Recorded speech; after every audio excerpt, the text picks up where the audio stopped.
JP Astro ലൈഫിലേക്ക് എല്ലാവർക്കും സ്വാഗതം.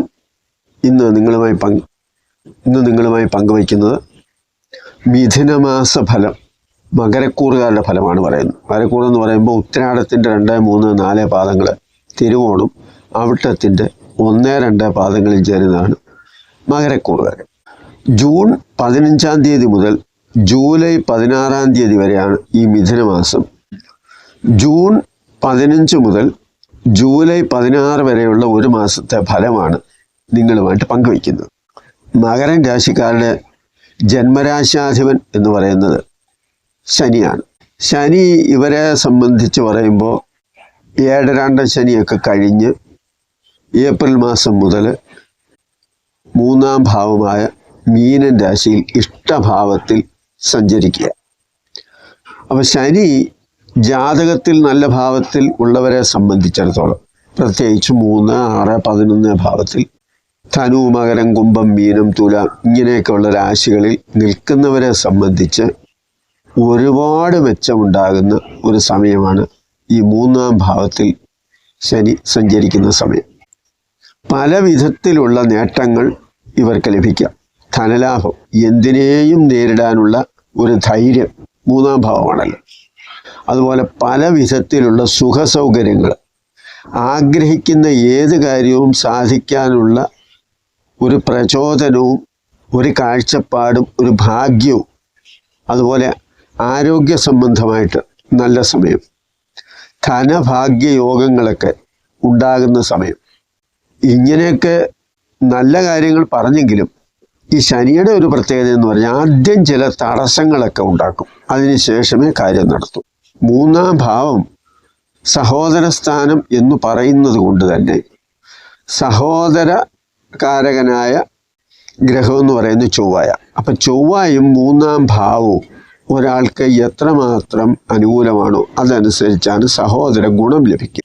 3-ാം ഭാവത്തിലെ ശനി എന്ന് പറയുന്നത് സഹോദര ഭാവത്തിന് അത്ര നല്ലതൊന്നുമല്ല. ദുഃഖകാരകനായതുകൊണ്ട് തന്നെ സഹോദരങ്ങളെ സംബന്ധിച്ച കാര്യത്തിലും ചില മനപ്രയാസങ്ങളൊക്കെ ഉണ്ടാകും. ഇവരെ സംബന്ധിച്ച് 2-ാം ഭാവത്തിലാണ് രാഹു നിൽക്കുന്നത്. വിദ്യ, വാക്ക്, കുടുംബം, ധനം ഇങ്ങനെയൊക്കെയുള്ള കാര്യങ്ങളാണല്ലോ സാധാരണ 2-ാം ഭാവം കൊണ്ട് ചിന്തിക്കുന്നത്. അപ്പോൾ ഇവിടെ ഗുണദോഷ സമ്മിശ്രം എന്ന് വേണമെങ്കിൽ പറയാം. വിദ്യാഭ്യാസ കാര്യത്തിലൊക്കെ ഒരു അലസതയൊക്കെ വരും. കാരണം 2-ാം ഭാവം വിദ്യയും സൂചിപ്പിക്കുന്നുണ്ട്. ശനിയാണ്, എന്തോ വേണം, പതുക്കെ മതി എന്നൊക്കെയുള്ള ഒരു അലസ മനോഭാവം. സാമ്പത്തിക വിഷയങ്ങളിലും അതുപോലെ തന്നെയാണ്. ഒരു ഉത്തരവാദിത്വമൊന്നും കാണിക്കത്തില്ല. അല്ലെങ്കിൽ പൈസ എങ്ങനെയാണ് ഉണ്ടാവുന്നത് അതനുസരിച്ച് എങ്ങനെയാണ് വിനിയോഗിക്കേണ്ടത് അത്ര വലിയ ധാരണയൊന്നും ഇവരെ സംബന്ധിച്ചുണ്ടാകത്തില്ല.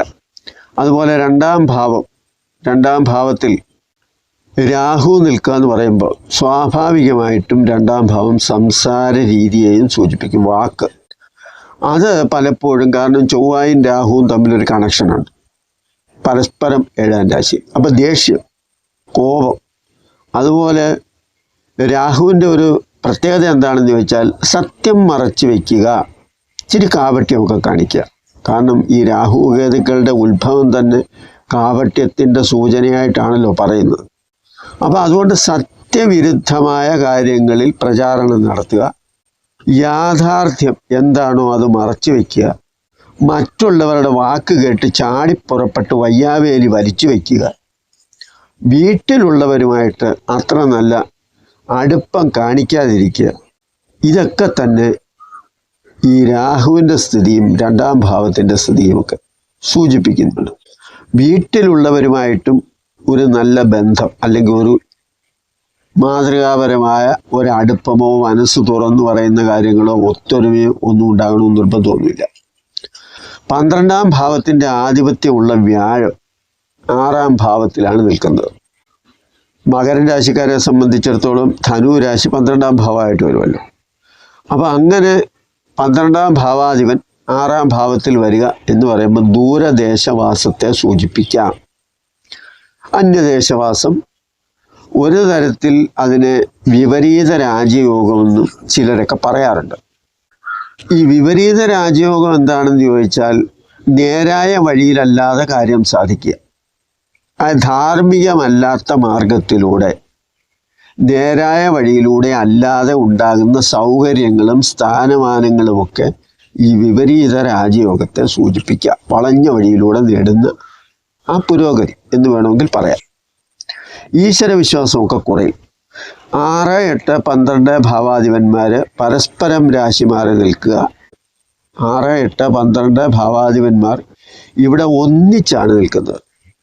കാരണം 6ാം ഭാവാധിപനാണ് ബുധൻ, അഷ്ടമാധിപനാണ് സൂര്യൻ, 12ാം ഭാവാധിപനാണ് വ്യാഴം. ഇവർ 3 പേരും കൂടിയാണ് മിഥുനൻ രാശിയിൽ ഒന്നിച്ചു നിൽക്കുന്നത്. അതുപോലെ 12ാം ഭാവാധിപനായ വ്യാഴം 6ൽ നിൽക്കുക, അല്ലെങ്കിൽ 6ാം ഭാവാധിപൻ 12 നിൽക്കുക, അല്ലെങ്കിൽ 6, 8, 12 ഭാവങ്ങളിൽ അങ്ങോട്ടും ഇങ്ങോട്ടും മാറി മാറി ഒരു ഗ്രഹം നിൽക്കുക. 6ാം ഭാവാധിപൻ 8 നിൽക്കുക, 8ാം ഭാവാധിപൻ 6 നിൽക്കുക. ഇതൊക്കെ മുമ്പേ പറഞ്ഞതുപോലെ ചില യോഗത്തെ പറയുന്നുണ്ട്. പിന്നെ ആദിത്യനെ സംബന്ധിച്ച് പറയുമ്പോൾ 3, 6, 10, 11 ഭാവത്തിൽ സഞ്ചരിക്കുമ്പോൾ ഒരുപാട് മെച്ചമുണ്ടാകുന്ന ഒരു ഗ്രഹം കൂടിയാണ് ആദിത്യൻ. ധനലാഭം, ശത്രുനാശം, കാര്യജയം എന്നീ ഫലങ്ങളൊക്കെ തന്നെ ആദിത്യൻ നൽകുകയും ചെയ്യും. എന്നാലും സൂര്യൻ അഷ്ടമാധിപനാണ്. സർക്കാർ സംബന്ധമായ ആനുകൂല്യങ്ങളൊക്കെ ലഭിക്കാം. സൂര്യബുധയോഗം ചില ഗുണങ്ങളൊക്കെ ഉണ്ടാക്കും. അത് ഏത് രാശിയിലായാലും വിദ്യാഭ്യാസ സംബന്ധമായ മെച്ചമെന്നാണ് പറയുന്നത്. പക്ഷെ ഇവിടെ ഈ പറയുന്നത് പോലെ 6, 8, 12 ഭാവാധിപന്മാരെ ഒന്നിച്ചു നിൽക്കുന്നത് കൊണ്ട് വിചാരിക്കുന്നത് പോലുള്ള ഗുണം ലഭിക്കുമോ എന്ന് പറയുന്നത് പ്രയാസമാണ്. കാരണം വിദ്യാഭ്യാസത്തിന് തക്കതുപോലുള്ള വരുമാനം ലഭിക്കുക, അല്ലെങ്കിൽ അതിന് തക്ക ജോലി ലഭിക്കുക, അല്ലെങ്കിൽ ജോലിക്ക് തക്ക വരുമാനം ഉണ്ടാവുക, ഇതെല്ലാം പ്രശ്നമാണ്. അപ്പം അതും അത്ര മെച്ചം എന്നൊന്നും പറയാൻ പറ്റത്തില്ല. എന്നാലും ഈ പ്രമോഷൻ സംബന്ധമായ കാര്യങ്ങൾ, കാരണം ബുദ്ധിയെയും അറിവിനെയും ഒക്കെ സൂചിപ്പിക്കുന്ന ഗ്രഹങ്ങളാണല്ലോ, സമ്പത്തിനെയൊക്കെ സൂചിപ്പിക്കുന്ന ഗ്രഹങ്ങളാണല്ലോ ഒന്നിച്ചിരിക്കുന്നത്. അപ്പം ഭാവിയിൽ എന്തെങ്കിലുമൊക്കെ ഗുണം ഉണ്ടാകാനുള്ള സാധ്യത എന്ന് പറയുന്നത് അറിവും പഠനവും ബുദ്ധിയും ഒക്കെ ഉപയോഗിച്ചുള്ള കാര്യങ്ങളാണ്. അപ്പം അങ്ങനെ വരുമ്പോൾ ടെസ്റ്റ്, ഇൻ്റർവ്യൂ, ഇങ്ങനെയൊക്കെയുള്ള കാര്യത്തിൽ വിദ്യാഭ്യാസ സംബന്ധമായ ഇത്തരം കാര്യങ്ങളിലൊക്കെ പ്രമോഷനുമായി ബന്ധപ്പെട്ട കാര്യങ്ങൾക്ക് ചിലപ്പോൾ ഗുണം ഉണ്ടായെന്ന് വരാം. എന്നാലും അത് ഞാൻ നേരത്തെ പറഞ്ഞതുപോലെ 100% നേരായ മാർഗമൊന്നും ആയിരിക്കണമെന്ന് നിർബന്ധമൊന്നുമില്ല. വ്യാഴം ശത്രുരാശിയിൽ 6ാം ഭാവത്തിലാണ് നിൽക്കുന്നത്. അപ്പം ശത്രുവിൻ്റെ ശത്രു മിത്രമാകാം. കാരണം ഇവിടെ ബുധനും വ്യാഴവും നമ്മൾ ചിന്തിക്കുമ്പോൾ വ്യാഴത്തിൻ്റെ ശത്രുവാണ് ബുധൻ. ആ ബുധൻ്റെ രാശിയിലാണ് വ്യാഴം നിൽക്കുന്നത്. 6ാം ഭാവവും ശത്രുസ്ഥാനമാണ്. അപ്പം അങ്ങനെയൊക്കെ ചിന്തിക്കുമ്പോൾ മുമ്പേ പറഞ്ഞതുപോലെ ശത്രുവിൻ്റെ ശത്രു മിത്രം എന്ന നിലയിലും കാര്യം സാധിക്കാൻ വേണ്ടിയുള്ള ശ്രമങ്ങളൊക്കെ നടത്തും. അത്തരത്തിലുള്ള ബന്ധങ്ങളൊക്കെ ഉണ്ടാവുകയും ചെയ്യും. പിന്നെ 4ാം ഭാവത്തിൽ മേടൻ രാശിയിലാണല്ലോ ശുക്രൻ നിൽക്കുന്നത്. അപ്പം ശുക്രൻ എല്ലാവിധ സുഖ സൗകര്യങ്ങളെയും സൂചിപ്പിക്കുന്ന ഒരു ഗ്രഹമാണ്. അതായത് ഭൗതിക സുഖ സൗകര്യങ്ങൾ, ആത്മീയ സുഖമല്ല. അപ്പം വീട് പുതുക്കി പണിയുക, വൃത്തിയാക്കുക, വീട്ടിൽ വേണ്ട സാധനങ്ങളൊക്കെ സംഘടിപ്പിക്കുക, അല്ലെങ്കിൽ വീടിന് അറ്റകുറ്റപ്പണിയൊക്കെ ചെയ്യേണ്ട ഒരവസ്ഥ വരിക, അങ്ങനെ അതൊക്കെ ഒന്ന് വൃത്തിയാക്കി ഒന്ന് ഭംഗിയാക്കി എടുക്കാനുള്ള ശ്രമം നടത്തുക. ഇവിടെ ഈ 4ാം ഭാവം എന്ന് പറയുമ്പോൾ അതിൽ തന്നെ പല കാര്യങ്ങളും വരും. ഇപ്പോൾ 4ാം ഭാവാധിപനായ ചൊവ്വ അഷ്ടമത്തിൽ കേതു യോഗം ചെയ്താണ് നിൽക്കുന്നത്. അപ്പം സൗകര്യം കുറവുള്ളതും അപകട സാധ്യതയുള്ളതും അല്ലെങ്കിൽ അഗ്നിബാധ ഉണ്ടാകാൻ സാധ്യതയുള്ളതുമായ ഗ്രഹമെന്ന് വേണമെങ്കിൽ പറയാം. അല്ലെങ്കിൽ ആ വീട്ടിൽ എപ്പോഴെങ്കിലും അഗ്നിബാധ ഉണ്ടായി കാണാം, അല്ലെങ്കിൽ അപകടമുണ്ടായി കാണാം. ഇനി 4ാം ഭാവത്തെ കൊണ്ട് സൂചിപ്പിക്കുമ്പോൾ പല കാര്യങ്ങളും ചിന്തിക്കും. 4ാം ഭാവം കൊണ്ട് സുഖവും സ്വഭാവവും ചിന്തിക്കുന്ന എങ്ങനെയാണെന്ന് ചോദിച്ചാൽ വ്യാഴത്തെ കൊണ്ട്. 4ാം ഭാവവും വ്യാഴവും എങ്ങനെ നിൽക്കുന്നു അതനുസരിച്ചാണ് സുഖവും സ്വഭാവവും നമ്മൾ മനസ്സിലാക്കുന്നത്. 4ാം ഭാവത്തെയും ചന്ദ്രനെയും വെച്ച് നോക്കുമ്പോൾ മാതാവിനെയും മാതൃസുഖത്തെയും മാതാവിൻ്റെ അവസ്ഥയെയും നമുക്ക് മനസ്സിലാക്കാൻ പറ്റും. 4ാം ഭാവവും ശുക്രനും നോക്കിയാൽ വാഹനം, വസ്ത്രം, ആഭരണങ്ങൾ, അങ്ങനെ സുഖ സൗകര്യങ്ങളുമായിട്ട് ബന്ധപ്പെട്ട കാര്യങ്ങളെല്ലാം നമുക്കവിടെ ചിന്തിക്കാൻ പറ്റും. 4ാം ഭാവവും ബുധനും എങ്ങനെയാണ് നിൽക്കുന്നത് എന്ന് മനസ്സിലാക്കിയാൽ വിദ്യാഭ്യാസ സംബന്ധമായ കാര്യങ്ങൾ, വിദ്യയിൽ ഉയർച്ച ഉണ്ടാകുമോ, ഒരുപാട് പഠിക്കുമോ, ഉന്നത വിദ്യാഭ്യാസമൊക്കെ നേടുമോ, അതുപോലെ കലാപരമായി ഏതെങ്കിലുമൊക്കെ കഴിവുണ്ടോ, അതെങ്ങനെയായിരിക്കാം, അങ്ങനെയുള്ള കാര്യങ്ങളെല്ലാം അറിയാൻ പറ്റും. പിന്നെ 4-ാം ഭാവാധിപൻ ആരാണോ അതാണ് വീട്. ഇവിടെ 4-ാം ഭാവാധിപൻ ചൊവ്വ ആയതുകൊണ്ടാണ് ഞാൻ വീടിനെ സംബന്ധിച്ച് അത്രയും കാര്യങ്ങൾ നിങ്ങളുമായിട്ട് പങ്കുവെച്ചത്. ഇത്രയും പറഞ്ഞ എന്തിനാണെന്ന് ചോദിച്ചാൽ, ജ്യോതിഷത്തെക്കുറിച്ച് കൂടുതൽ കാര്യങ്ങൾ അറിയണമെന്ന് ആഗ്രഹിക്കുന്നവരും ജ്യോതിഷം പഠിക്കുന്നവരുമൊക്കെ കാണാനിടയായാൽ അല്ലെങ്കിൽ കാണുന്നുണ്ട് എങ്കിൽ അവർക്ക് കൂടുതൽ കാര്യങ്ങൾ മനസ്സിലാക്കുക എന്നതാണ് ഞാൻ ഉദ്ദേശിക്കുന്നത്. കാരണം ഈ ചാനലെന്ന് പറയുന്നത് മറ്റുള്ളവർക്ക് അറിവ് നേടിക്കൊടുക്കുക, കാര്യങ്ങളെ മനസ്സിലാക്കി കൊടുക്കുക, ഇതൊക്കെയാണ് ഉദ്ദേശം. വ്യാഴം 6-ൽ നിൽക്കുക എന്ന് പറയുമ്പോൾ അത്ര വിശാലമായ ചിന്താഗതി ഒന്നും ഉണ്ടാകത്തില്ല. ധാർമ്മിക മൂല്യം സംരക്ഷിക്കുന്ന സ്വഭാവവും നിർബന്ധമൊന്നുമില്ല നിലനിൽക്കണമെന്ന്. കാരണം ധാർമ്മികതയൊന്നും അല്ല കാര്യം. പിന്നെന്താണ്? ആഗ്രഹിക്കുന്ന കാര്യം സാധിക്കുക, സ്വന്തം കാര്യത്തിന് പ്രാധാന്യം കൊടുക്കുക എന്ന് തന്നെ നമുക്ക് പറയാം. 4-ലെ ശുക്രനാണ് വാഹനം. അപ്പം 5, 10 ഭാവങ്ങളുടെ ആധിപത്യമുള്ള ശുക്രൻ 4-ൽ നിൽക്കുന്നത് അത്ര വലിയ വിലയുള്ള വാഹനമൊന്നും ആയിരിക്കത്തില്ല. കാരണം അവിടെ ചൊവ്വയുടെ രാശിയാണ്, ചൊവ്വ അഷ്ടമത്തിലാണ് നിൽക്കുന്നത്, അധിപൻ. അപ്പം അതുകൊണ്ട് അത് ഉദ്ദേശിക്കുന്നത് എന്താണെന്ന് ചോദിച്ചാൽ, അത്യാവശ്യം കാര്യങ്ങൾക്കൊക്കെ ഉപയോഗിക്കാൻ പറ്റുന്ന ഒരു വാഹനം. അത് ചൊവ്വ ആയതുകൊണ്ട് മിക്കവാറും ഇടയ്ക്കിടയ്ക്കൊക്കെ അറ്റകുറ്റപ്പണികളൊക്കെ നടത്തേണ്ടി വരുന്ന, അല്ലെങ്കിൽ വർക്ക്ഷോപ്പിലൊക്കെ ഒന്ന് കൊണ്ടുപോകേണ്ട സാഹചര്യം വരുന്നത്. അതുപോലെ തന്നെ യാത്രാസുഖം നല്ലതുപോലെ ലഭിക്കാത്തത്, ശ്രദ്ധിച്ചില്ലെങ്കിൽ അപകട സാധ്യതയൊക്കെ വരുന്നത് എന്നൊക്കെ വേണമെങ്കിൽ നമുക്ക് പറയാം. പിന്നെ മറ്റൊരു കാര്യമെന്ന് പറഞ്ഞാൽ, 4-ാം ഭാവത്തിലെ ശുക്രൻ സൂചിപ്പിക്കുന്ന ഒരു കാര്യം, ശുക്രൻ സ്ത്രീകളെയാണ് കൂടുതലായും സൂചിപ്പിക്കുന്നത്. അപ്പം 4-ാം ഭാവത്തിലെ ശുക്രൻ എന്ന് പറഞ്ഞാൽ വീടിൻ്റെ കാര്യങ്ങൾ ചുമതലയോടെ മുന്നോട്ട് കൊണ്ടുപോകുന്നത് മിക്കവാറും സ്ത്രീകളായിരിക്കും. എന്ന് പറഞ്ഞാൽ വീട്ടുഭരണം അവരുടെ കീഴിലായിരിക്കാം എന്ന് സൂചന. ശുക്രൻ ജൂൺ 29 മുതൽ സ്വക്ഷേത്രമായ ഇടവൻ രാശിയിലേക്ക് മാറും. അപ്പം അങ്ങനെ മാറുമ്പോൾ ഇത് മനസ്സിന് സന്തോഷവും സുഖവും, അതുപോലെ തന്നെ പല കാര്യങ്ങളും നല്ല നല്ല കാര്യങ്ങൾ നമുക്ക് പറയേണ്ടി വരും. കാരണം ശുക്രൻ്റെ തന്നെ സ്വന്തം ക്ഷേത്രമാണ് ഇടവൻ രാശി, അവിടേക്കാണ് ശുക്രൻ മാറുന്നത്. അതുകൊണ്ട് തന്നെ മറ്റാരുടെയും പ്രശ്നങ്ങളൊന്നും അവിടെ വരുന്നില്ല.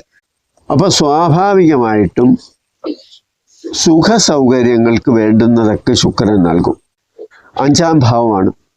സന്താനങ്ങൾ മൂലം, പ്രത്യേകിച്ച് പെൺകുട്ടികൾ, 5-ാം ഭാവത്തിൽ ഇടവൻ രാശിയിൽ ശുക്രൻ നിൽക്കുക എന്ന് പറഞ്ഞാൽ സുന്ദരികളായ പെൺകുട്ടികളെന്നാണ് പറയുന്നത്. അപ്പം അവർ മൂലം വളരെ സന്തോഷവും സുഖവും, അവർക്ക് ജോലി, വിദ്യാഭ്യാസം, ഇങ്ങനെയൊക്കെയുള്ള കാര്യങ്ങൾ, അതനുസരിച്ച് എന്തെങ്കിലുമൊക്കെ ഗുണങ്ങൾ ഒക്കെ അവർക്ക് ലഭിക്കാം. അതുപോലെ തന്നെ കലാപരമായ കഴിവുള്ളവരാണെങ്കിൽ ദൃശ്യകലകളെയാണ് ഉദ്ദേശിക്കുന്നത്. കാരണം നാടകം, സിനിമ, നൃത്തം, അതുപോലെ തന്നെ സീരിയൽ, വാദ്യസംഗീതങ്ങൾ, സംഗീതം, ഇതെല്ലാം തന്നെ ഇതുമായിട്ട് ബന്ധപ്പെട്ട കാര്യങ്ങളാണ്. അപ്പോൾ അങ്ങനെയുള്ള ലളിത കലകളുമായിട്ട് താല്പര്യമുള്ളവർ, അതിൽ ശ്രദ്ധ കൊടുക്കുന്നവർക്കൊക്കെ ഏറ്റവും നല്ല സമയം എന്ന് പറയുമ്പം അവർക്ക് അവരുടേതായ കഴിവുകൾ മെച്ചപ്പെടുത്താനും സമൂഹത്തിൽ അറിയാനും എന്തെങ്കിലും തരത്തിലുള്ള മേന്മയും ഉയർച്ചയും ഒക്കെ ലഭിക്കാനും ഉള്ള സാഹചര്യം ലഭിക്കുന്ന സമയം. പിന്നെ ശുക്രൻ അത് മാത്രമൊന്നുമല്ല, ഭൗതിക സുഖ സൗകര്യങ്ങൾ എല്ലാം നൽകുന്ന ഒരു ഗ്രഹമാണ്. അതുകൊണ്ട് തന്നെ ശയനസുഖം, ഭക്ഷണസുഖം, ധനലാഭം, സ്ത്രീസുഖം, കുടുംബസുഖം, ഇങ്ങനെയുള്ള എല്ലാ സുഖങ്ങളും ശുക്രൻ നൽകുകയും ചെയ്യും. അപ്പം അങ്ങനെ നോക്കുമ്പോൾ ജൂൺ 29-ാം തീയതി മുതലുള്ള ശുക്രൻ്റെ രാശിമാറ്റം വളരെയേറെ ഗുണം ചെയ്യുന്ന ഒരു രാശിക്കാരാണ്. അതുപോലെ 5-ാം ഭാവം മനസ്സിനെയും അധികാരത്തെയും ഒക്കെ സൂചിപ്പിക്കുന്ന, പണ്ടത്തെ കാലത്ത് പറയുന്നത് മന്ത്രിപദം എന്നൊക്കെ പറയുമായിരുന്നു. അതായത് ഭരണതലത്തിൽ പ്രധാനിയായി ഉന്നത ശ്രേണിയിലെത്തുന്നവരെന്നൊക്കെയാണ്. അപ്പോൾ ഇവിടെ മന്ത്രി പദവിയൊന്നും ഉണ്ടായില്ലെങ്കിലും ഒരുപക്ഷെ ഉള്ളവരും കാണുമായിരിക്കാം. അതുമായിട്ടൊക്കെ ബന്ധപ്പെട്ട് അവരുമായിട്ടൊക്കെ അല്ലെങ്കിൽ ഉന്നത നിലയിലെത്താൻ ഏത് തരത്തിലായാലും ഉന്നത നിലയിലെത്താനൊക്കെ സാധിക്കാം. പിന്നെ ജാതകത്തിലെ പൊതുസ്ഥിതിയും ശുക്രൻ്റെ അവസ്ഥയും ദശാപഹാര കാലങ്ങളുമൊക്കെ ഞാൻ ഈ മന്ത്രി എന്നൊക്കെ പറഞ്ഞെങ്കിലും അത് നിങ്ങളുടെ ജാതകത്തിൻ്റെ സ്ഥിതി അനുസരിച്ച് ഉറപ്പിക്കാം. കാരണം ശുക്രൻ ഉച്ചരാശിയിൽ വളരെ അനുകൂലമായ സ്ഥിതിയിൽ നിൽക്കുകയും മറ്റ് ഗ്രഹങ്ങൾ ഇപ്പം ബുധനും വ്യാഴവും അതുപോലെ സൂര്യനും അതുപോലെയുള്ള ഗ്രഹങ്ങളൊക്കെ ജാതകത്തിൽ ഇഷ്ടഭാവത്തിൽ ബലവാന്മാരായിട്ടൊക്കെ നിൽക്കുന്നു. അതുപോലെ ശുക്രൻ്റെ ദശാപഹാര കാലങ്ങളോ അല്ലെങ്കിൽ ഈ ഉച്ചത്തിലോ സ്വക്ഷേത്രത്തിലോ ബലവാന്മാരായി ഇഷ്ടഭാവത്തിൽ നിൽക്കുന്ന വ്യാഴത്തിൻ്റെയോ അല്ലെങ്കിൽ ആദിത്യൻ്റെയോ അതുപോലെയുള്ള ദശാപഹാരങ്ങളുമായിട്ട് ശുക്രൻ ഒരു കണക്റ്റ് ചെയ്യുന്ന ഒരു സമയം കൂടിയാണെങ്കിൽ ഒരു പക്ഷേ മന്ത്രിപദമൊക്കെ കിട്ടിയെന്ന് വരാം. ഇല്ലെന്ന് വരികിൽ അതിന് ഇപ്പം മന്ത്രിയാകണം എന്നൊന്നുമില്ല, ഉന്നത പദവിയിലെത്തുക എന്നാണ്. ഇപ്പം സർക്കാർ തലത്തിൽ മന്ത്രിയായില്ലെങ്കിൽ ഗവർണറായാലും നല്ലതാണല്ലോ, അല്ലെങ്കിൽ വേറൊരു സ്ഥാനത്തെത്തുക, അല്ലെങ്കിൽ കളക്ടറാകുക, ഇതൊക്കെ തന്നെ ഉന്നത പദവിയെ സൂചിപ്പിക്കുന്ന കാര്യങ്ങളാണ്. അപ്പം ഇതൊക്കെ സ്ത്രീകളെ സംബന്ധിച്ച് ഏറ്റവും മെച്ചപ്പെട്ട ഗുണമുള്ള ഒരു സമയമായിട്ട് നമുക്ക് കണക്ക് കൂട്ടേണ്ടി വരും. ബുധൻ വിദ്യാഭ്യാസ സംബന്ധമായി കുറേ മെച്ചമൊക്കെ ഉണ്ടാക്കുമ്പോൾ ജൂൺ 22 മുതൽ ബുധൻ കർക്കിടകത്തിൽ 7ാം ഭാവത്തിലേക്ക് വരുമ്പോൾ അവിടെ അത്ര മെച്ചമല്ലാത്ത ചില സൂചനകൾ കൂടി തരുന്നുണ്ട്. ബന്ധുക്കളുമായി ഒരകൽച്ചയൊക്കെ ഉണ്ടാകാം. അതുപോലെ ചില മാർഗതടസ്സങ്ങളും എന്ന് പറയുമ്പം ആ വിചാരിച്ച ഉടനെ ചില കാര്യങ്ങൾ സാധിക്കില്ല, അതിന് ചില തടസ്സങ്ങളും അതുമൊക്കെ ഉണ്ടായി ആയിരിക്കാം പലപ്പോഴും എന്തെങ്കിലുമൊക്കെ ഗുണം ലഭിക്കുന്നത്. അതുപോലെ താമസവും യാത്രാക്ലേശവും അതും സൂചിപ്പിക്കുന്നു. പെട്ടെന്നൊരു കാര്യം, താമസം എന്ന് പറഞ്ഞാൽ വീട്ടിലോ ലോഡ്ജിലോ താമസിക്കുന്ന കാര്യമല്ല, നമ്മൾ എന്ത് കാര്യമാണോ ആഗ്രഹിക്കുന്നത് അതിന് ഒരു താമസം നേരിടുക. ഇപ്പോൾ ഒരു പ്രാവശ്യം കൊണ്ട് സാധിക്കാവുന്ന കാര്യം ഒന്നിലധികം പ്രാവശ്യം പോകേണ്ടി വരുന്ന ഒരവസ്ഥ വരിക. അതുപോലെ ഇപ്പം സാധിക്കും എന്ന് വിചാരിക്കുന്നത് ഉടനെ അല്ല, കുറച്ചുകൂടി താമസിച്ചായിരിക്കും അങ്ങനെ ഒരു കാര്യത്തിലേക്ക് കടക്കുന്നത്. ഇതാണ് ഞാൻ പറഞ്ഞത്. പിന്നെ മകരൻ രാശിക്കൂറുകാർ പ്രത്യേകം ശ്രദ്ധിക്കേണ്ട ഒരു കാര്യം എന്ന് പറഞ്ഞാൽ ചൊവ്വായ. അത് അഷ്ടമത്തിലാണ് ചൊവ്വ കേതുവുമായിട്ടൊക്കെ യോഗം ചെയ്തിരിക്കുന്നത്. അപകടം, ആരോഗ്യ പ്രശ്നം എന്നിവയൊക്കെ ഉണ്ടാക്കാവുന്ന ഒരു കാര്യമാണ്. അതുപോലെ വാഹനം, യാത്ര, അതും വിഷയമാണ്. അപ്പോൾ യാത്ര ചെയ്യുമ്പോഴും വാഹനത്തിൽ സഞ്ചരിക്കുമ്പോഴും ഏതെങ്കിലും തരത്തിലുള്ള പ്രയാസങ്ങൾ ഉണ്ടാക്കാൻ, അപകടം വേണമെങ്കിലും വരാം. അപ്പോൾ അതുകൊണ്ട് ഈ ചൊവ്വ ഒരു നല്ല ഫലമല്ല നൽകുന്നത് എന്നാണ് ചുരുക്കം. അതുപോലെ തന്നെ അഷ്ടമത്തിലെ ചൊവ്വ എന്ന് പറഞ്ഞാൽ ഭാര്യാഭർത്തൃ ബന്ധത്തിൽ ചില അഭിപ്രായ വ്യത്യാസങ്ങളും ചില ഭിന്നതകളുമൊക്കെ ഉണ്ടാകുക, രണ്ടുപേരും പരസ്പരം മാറി നിൽക്കുന്ന ഒരു സാഹചര്യം വരിക, ഇതൊക്കെ തന്നെ അഷ്ടമത്തിലെ കാര്യങ്ങളാണ്. കാരണം സ്ത്രീകളെ സംബന്ധിച്ച് അഷ്ടമത്തിലെ ചൊവ്വ എന്ന് പറഞ്ഞാൽ ദീർഘമംഗല്യ യോഗത്തിന് ഹാനികരമായിട്ട് വരാം. എന്ന് പറഞ്ഞാൽ ഭാര്യാഭർത്തൃ ബന്ധം ഒന്നിച്ച് താമസിക്കാനുള്ള അവസ്ഥ ഉണ്ടാകുന്നില്ലെന്നർത്ഥം. അതുപോലെ മറ്റുള്ളവരെ സംബന്ധിച്ച് പറഞ്ഞാൽ ആരോഗ്യ സംബന്ധമായ വിഷയങ്ങൾ, ഇതൊക്കെ തന്നെ ചൊവ്വ ഉണ്ടാക്കുന്നു. അത് കേതുവിനോട് യോഗം ചെയ്ത് നിൽക്കുന്നു. ഇതൊക്കെ മനപ്രയാസം, അതുപോലെ ധനനഷ്ടം, ഇതൊക്കെ തന്നെ ഉണ്ടാക്കും. അപ്പോൾ അതിന് പറഞ്ഞു വന്നത് ചൊവ്വ സുബ്രഹ്മണ്യനെ സൂചിപ്പിക്കുന്ന ഒരു ഗ്രഹമായതുകൊണ്ട് തന്നെ സുബ്രഹ്മണ്യ ക്ഷേത്രത്തിൽ നിങ്ങൾ ആരാധന നടത്തുകയും വഴിപാട് നടത്തുകയും അതുപോലെ ചൊവ്വാഴ്ച വ്രതമനുഷ്ഠിക്കുകയും ചുവന്ന വസ്ത്രങ്ങളോ മാലയോ അല്ലെങ്കിൽ അങ്ങനെ എന്താണോ നിങ്ങൾക്ക് പറ്റുന്നത് അതൊക്കെ ചൊവ്വാഴ്ച ധരിക്കുക. ഇങ്ങനെയൊക്കെ ചെയ്യുമ്പോൾ കുറച്ച് മാറ്റമൊക്കെ വരും. അപ്പം ചൊവ്വയാണ് ഈ തടസ്സങ്ങൾക്കും കാരണം, വിവാദങ്ങൾ ഉണ്ടാക്കുന്നതും ചൊവ്വയാണ്. അപ്പം ചൊവ്വയുടെ ദോഷത്തിന് പരിഹാരം ഉണ്ടാക്കി മുന്നോട്ട് പോവുകയാണെങ്കിൽ ഈ മിഥുനമാസം വളരെ നല്ല അനുഭവങ്ങളോടുകൂടി നിങ്ങൾക്ക് മുന്നോട്ട് പോകാൻ സാധിക്കും. ഈ വീഡിയോ നിങ്ങൾക്ക് ഇഷ്ടപ്പെട്ടാൽ മറ്റുള്ളവർക്ക് ഒരു ഷെയർ ചെയ്ത് കൊടുക്കുക. നന്ദി. നമസ്കാരം.